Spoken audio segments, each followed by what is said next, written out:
penting dan pokok filologi itu apa? Filologi itu adalah ilmu yang membuat teks itu menjadi bermakna. Ini beda sekali dengan yang diajarkan ketika saya kuliah di Gajah Mada, ketika saya dulu kuliah di Leiden, itu tidak pernah mengajarkan semacam itu.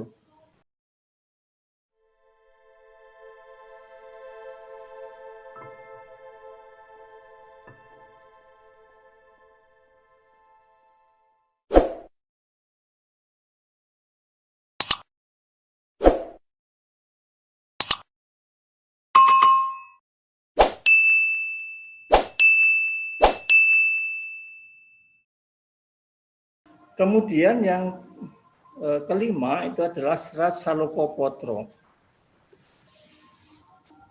Harafiah Saloko ini adalah apa? Itu adalah semacam apa ya? Semacam rahasia ya ini. Potro ini adalah daun, itu. Jadi rahasia daun-daun maksudnya itu apa? Mau menceritakan tentang apa? Tentang pohon-pohon yang ada di dalam keraton itu. Nih. Ada teksnya, ada naskahnya, dan ini pernah diterjemahkan, kalau diterjemahkan belum, tetapi pernah disunting, diterbitkan dan dicetak bahkan oleh apa? Oleh Balai waktu itu apa? Jarah Nitra, sekarang namanya saya lupa apa. Itu ada itu. Itu dulu ini dikerjakan oleh Mas Ponco, Wahyudi Ponco Sunyoto. Itu kemudian dicetak menjadi buku. Itu. Saya matur dengan Mbak Sita, itu Mbak, ini yang apa yang Salokopotro ini mungkin nanti hanya saya singgung-singgung saja, karena apa? Karena sudah banyak orang yang apa yang meneliti ya itu. Jadi tanaman-tanaman di keraton itu sudah di dalam keraton itu sudah banyak yang berbicara. Itu ya meskipun apa ya maaf ya saya tidak terlalu percaya dengan dengan penelitian itu. Ini jadi bahan-bahannya itulah yang nanti akan saya pakai untuk apa? Untuk melacak tanaman-tanaman yang kita jumpai pada waktu Yogyakarta itu dulu masih berupa asrama-asrama itu. Ini. Sebelum bicara lebih lanjut tentang tanaman, saya akan menunjukkan dulu ketika kita itu selalu mengatakan asrama. Sebetulnya asrama ini apa sih? Mungkin juga saya sudah sering bercerita itu tentang tentang kata ini. Waktu 2 minggu yang lalu mungkin juga saya sudah menyinggung-nyinggung sedikit, tapi sekarang saya akan menunjukkan lebih rinci lagi tentang pengertian ini.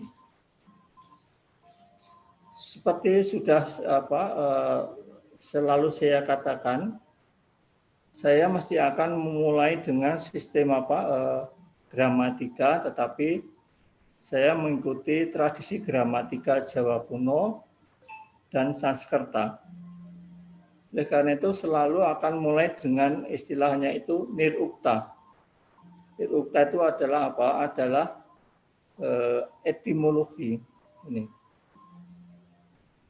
Ini pun etimologi ini juga berbeda dengan apa yang kita jumpai di dalam sistem etimologi yang dikenal di dalam linguistik dari Eropa ya. Ini agak berbeda. Itu. Nah, kata asrama itu seperti yang sudah mungkin sudah ada yang mendengar itu dari kata dua elemen ya, dari prefix verbal a panjang, kemudian serama. Serama ini dari akar kata bahasa Sanskerta seram, seramyati. Gitu. Sram itu harafiah artinya melelahkan diri atau mengeluarkan tenaga, itu. Ya, mengeluarkan dengan keras itu tenaga. Jadi asrama itu adalah tempat orang itu melelahkan diri atau tempat orang itu mengeluarkan tenaga di sana.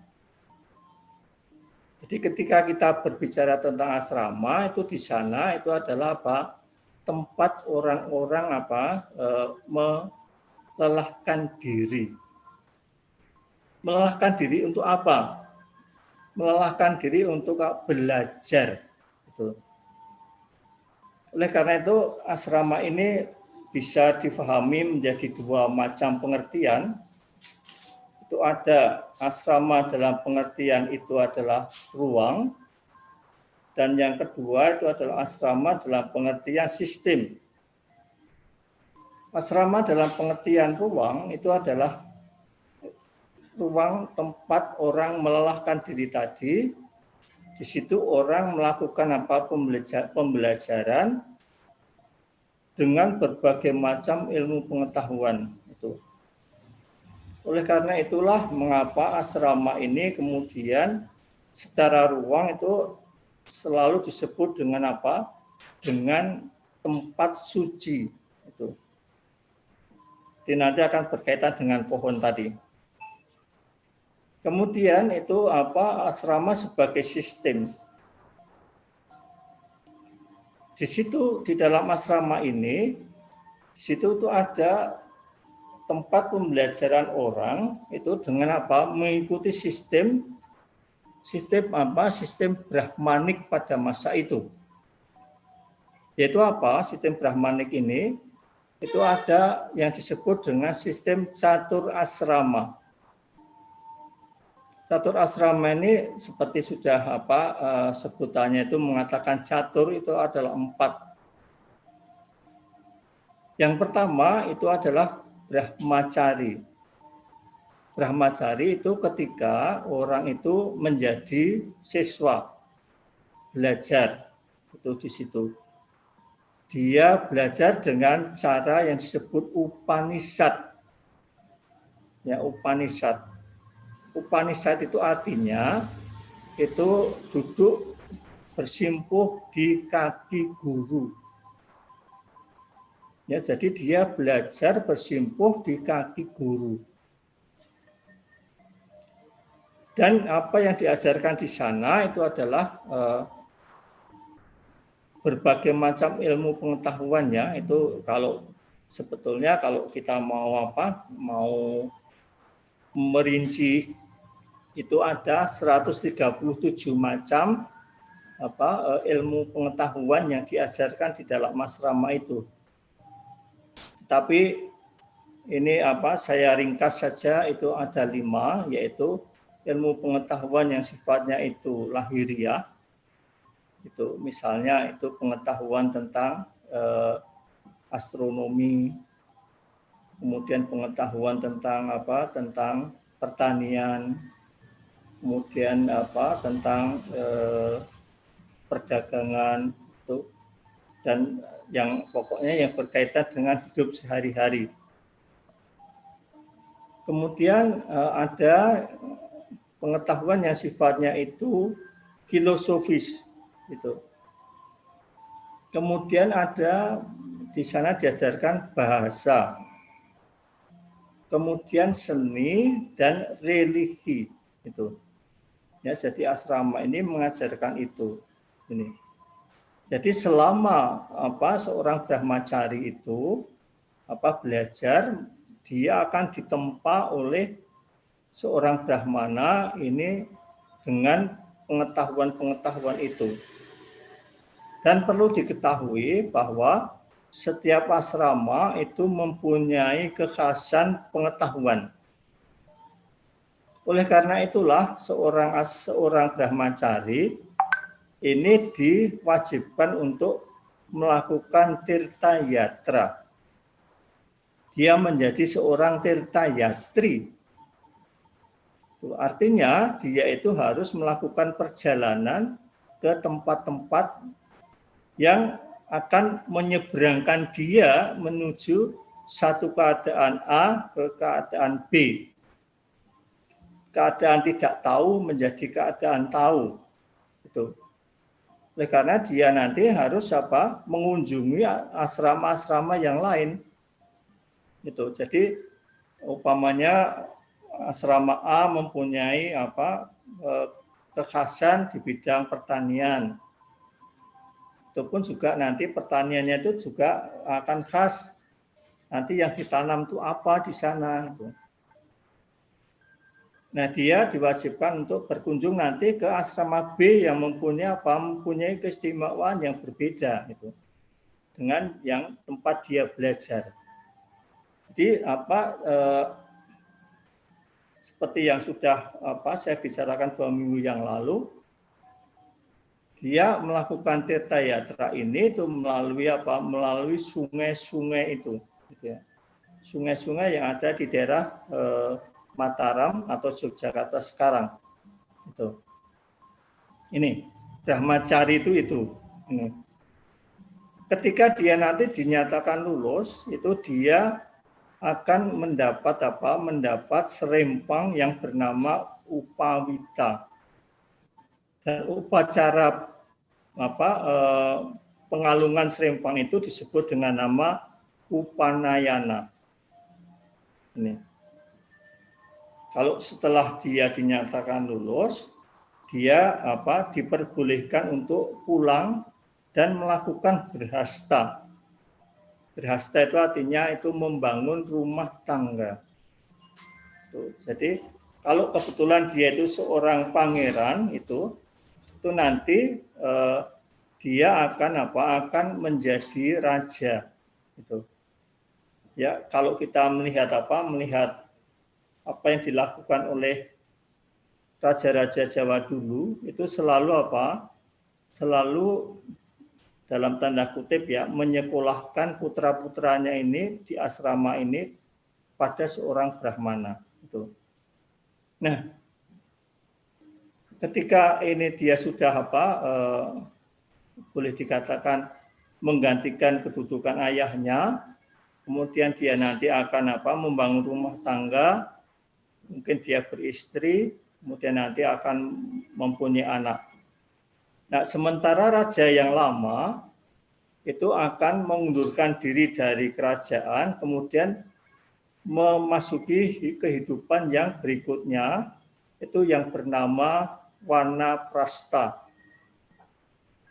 Beliau itu, raja ini menjadi yang namanya Wanaprastin. Artinya apa? Dia itu tinggal di hutan. Itu. Tinggal di hutan untuk apa? Tinggal di hutan ini untuk memperdalam tentang Tentang kehidupan yang sifatnya ini filosofi. Itu.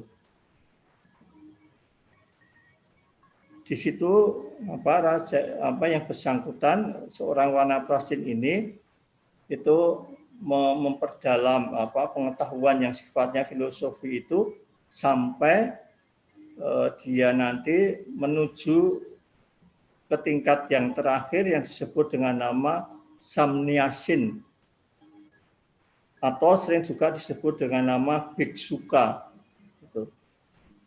Nah, seorang samnyasin ini itu beliau ini adalah orang yang menunggu saat dia itu menuju kemoksaannya. Tetapi moksa ini tidak sama dengan mati ya itu. Karena pada waktu itu